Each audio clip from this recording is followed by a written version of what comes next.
Le diabète de type 1, c'est une maladie auto-immune. C'est-à-dire que votre corps va fabriquer des défenses, des anticorps qui vont se retourner contre vous et contre les cellules qui fabriquent de l'insuline. Ces cellules, elles sont situées au niveau du pancréas. Et lorsque leur nombre est trop diminué par l'inflammation et par la maladie auto-immune, elles sont plus capables de fabriquer suffisamment d'insuline pour permettre d'équilibrer le taux de sucre, le taux de glucose dans le sang quand vous mangez.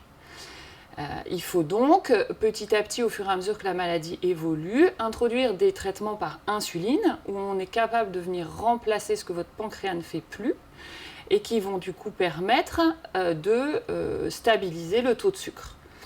Cette maladie inflammatoire, cette maladie auto-immune, elle évolue différemment selon les gens. Elle peut évoluer très vite ou elle peut évoluer très lentement.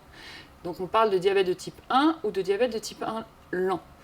Elle peut apparaître chez les enfants, mais de plus en plus, on en voit apparaître aussi chez les adultes, voire même assez tard, jusqu'à 40 ou 50 ans. Ça explique parfois que le diabétologue, au début, il ait du mal à vous dire si c'est un diabète de type 1 ou un diabète de type 2. Et pour ça, on s'aide à la prise de sang du dosage des anticorps. Donc on va chercher des anticorps anti-cellules qui fabriquent l'insuline. Et grâce à ça, on pourra typer votre diabète et donc définir le meilleur traitement.